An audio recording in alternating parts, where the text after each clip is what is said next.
साल 2005 में कई आंदोलनों के बाद एक कानून लाया गया, RTI, राइट टू इन्फॉर्मेशन। इस कानून के एडवांटेज बताए गए कि इस कानून से सरकार के कार्यों में और पारदर्शिता आएगी। इस आंदोलन में सबसे महत्वपूर्ण भूमिका किसी ने निभाई तो वो दिल्ली के CM अरविंद केजरीवाल ने इस आंदोलन में सबसे महत्वपूर्ण भूमिका निभाई। RTI ये एक ऐसा कानून है जो भारत के हर एक नागरिक को प्राप्त है, चाहे वो साक्षर हो या निरक्षर हो।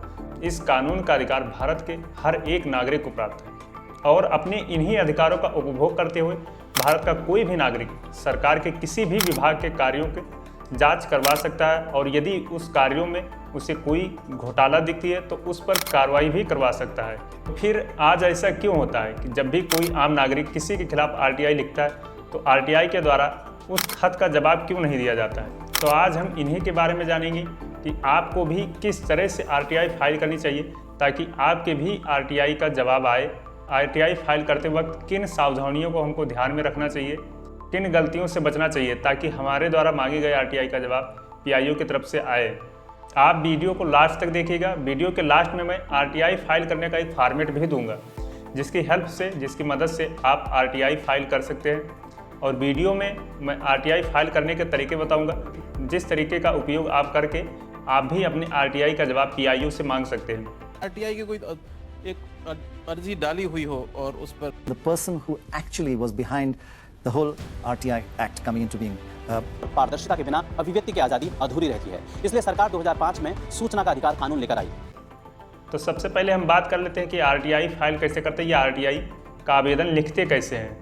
बहुत मामलों में ये होता है कि RTI फाइल कर दिए, RTI आवेदन हम कर दिए, लेकिन उसका जवाब PIO की तरफ से आता ही नहीं है। महीने, 2-2 महीने, 6 महीने भी निकल जाते हैं, लेकिन PIO की तरफ से उस RTI का जवाब कोई भी जवाब नहीं आता है। तो सबसे पहले हम ये जानेंगे कि RTI फाइल कैसे करते हैं, RTI आवेदन कैसे करते हैं या RTI को लिखते कैसे हैं। तो RTI लिखने के लिए या RTI फाइल करने के लिए आपको एक A4 साइज का पेपर लेना है, ब्लैंक पेज लेना है, वाइट ब्लैंक पेज लेना है और सबसे ऊपर आपको लिखना है सूचना के अधिकार अधिनियम सन 2005 के धारा 6(1) के तहत आवेदन। फिर आपको थोड़ा नीचे लिखना है सेवा में। फिर अगली लाइन से स्टार्ट करना है जन सूचना अधिकार अधिनियम 2005 के तहत मैं अपने अधिकारों का उपभोग करते हुए निम्नलिखित सूचनाएं प्राप्त करना चाहता हूं या चाहती हूं। फिर नीचे आपको अपना नाम, पूरा एड्रेस, फुल एड्रेस, सही एड्रेस लिखना है। उसके बाद आपको विषय लिखना है, जिस भी टॉपिक पे आप जानकारी चाहते हैं उसको एक लाइन में समरी करके लिखना है। जैसे बहुत से लोगों अपने ग्राम प्रधान के द्वारा किए गए कार्यों के बारे में जानकारी लेनी होती, तो आप ग्राम प्रधान के कार्यों पर, जिस भी कार्यों पर जानकारी चाहते हैं उनको विषय में एक लाइन में लिखना है। ग्राम प्रधान के कार्यों पर RTI के कई वीडियो आपको YouTube पे मिल जाएंगे। हम यहाँ पर ग्राम प्रधान के कार्यों पे RTI की बात नहीं करेंगे। ग्राम सभा में जो रोजगार सेवक पद की नियुक्ति होती है उसके बारे में हम RTI लिखने की बात करेंगे। जो रोजगार सेवक पद होता है उसका कार्य होता है मनरेगा को संचालन करने का।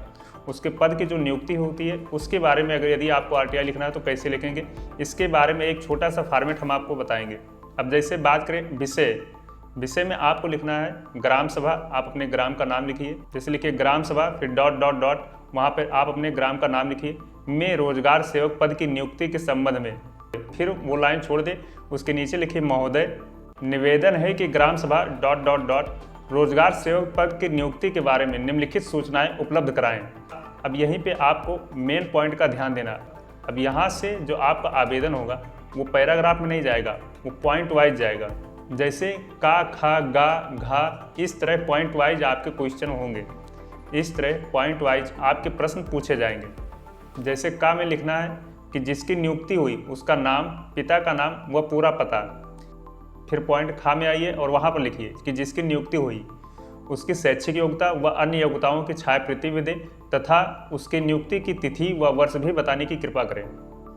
इसी क्रम में बढ़ते हुए पॉइंट गा में लिखिए कि नियुक्ति करने की प्रक्रिया में शामिल सभी जिम्मेदार अधिकारियों का नाम, पद व पूरा पता बताने की भी कृपा करें।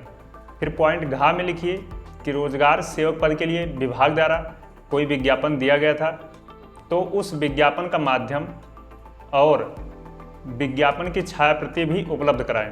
फिर पॉइंट अंगा में आइए और वहाँ पे लिखिए अगर विज्ञापन नहीं दिया गया था तो उसका कारण भी बताने की कृपा करें। फिर पॉइंट 4 में लिखिए रोजगार सेवक पद की नियुक्ति के लिए सभी नियम और शर्तों का पालन किया गया था, कृपया ये भी बताने की कृपा करें। फिर पॉइंट 6 में लिखना है, कृपया नियुक्ति की पूरी प्रक्रिया का समुचित ब्यौरा देने का भी कृपा करें। ये हो गया पूरा आपका आरटीआई फाइल करने का एप्लीकेशन। इतना लिखने के बाद अब आपको 10 रुपये का पेमेंट करके पीआईओ के एड्रेस पर भेज देना है।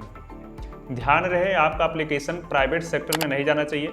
जब भी आप आरटीआई दायर करें तो आपका एप्लीकेशन सरकारी सेक्टर में ही जाना चाहिए।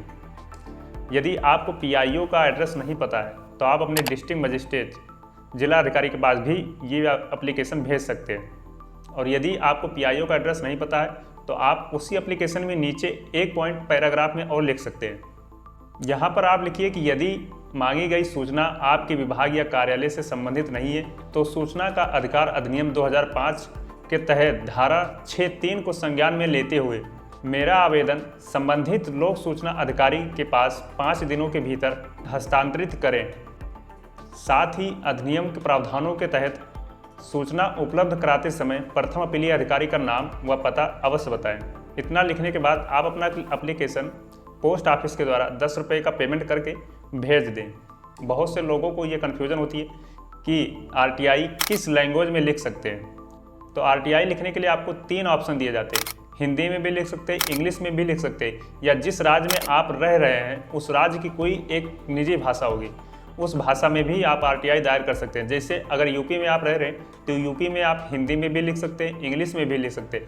यूपी की एक और भाषा उर्दू है तो उर्दू में भी आप आरटीआई दायर कर सकते हैं। अब बात करें कि एप्लीकेशन भेजने के बाद पीआईओ के द्वारा जवाब कितने दिनों में आता है, तो बता दें कि आपका एप्लीकेशन जाने के बाद पीआईओ के द्वारा आपको 30 दिनों के भीतर पीआईओ के द्वारा जवाब दे दी जाती है।